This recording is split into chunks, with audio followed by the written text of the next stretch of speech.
Hi, my name is Kaylee Baird, and this is my third learning artifact for EME 2040, and I decided to do it on gaming and education.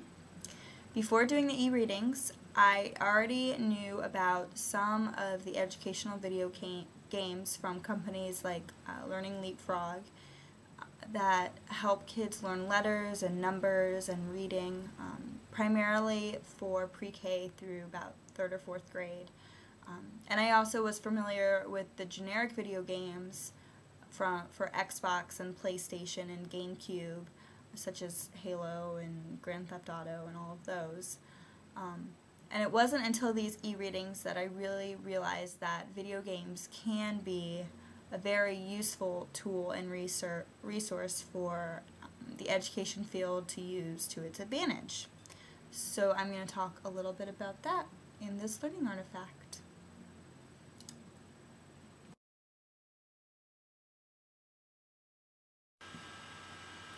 A few things I found rather interesting in the e-readings were the research that has been done on the gaming, saying that these games are able to promote critical thinking and visual stimulation, but the graphics and the storyline have to do this.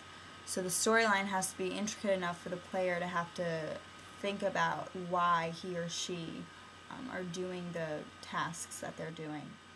And the graphics have to be engaging enough that it keeps them wanting more, as well as storyline.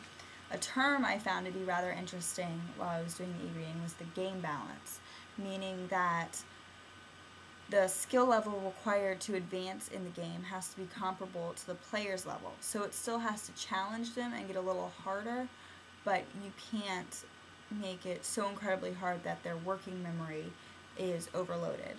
Thus, they'll probably just get frustrated. And I fully believe that if a game is able to incorporate a good storyline, good graphics, that promotes critical thinking, as well as challenges the player without shutting them down, that teachers will definitely have a great resource to work with.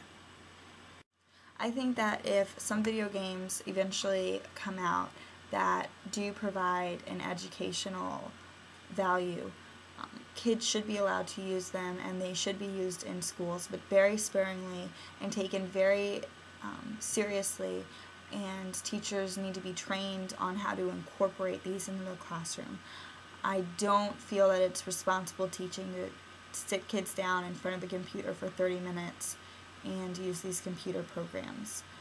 I think there needs to be teacher one-on-one time with the child and the computer.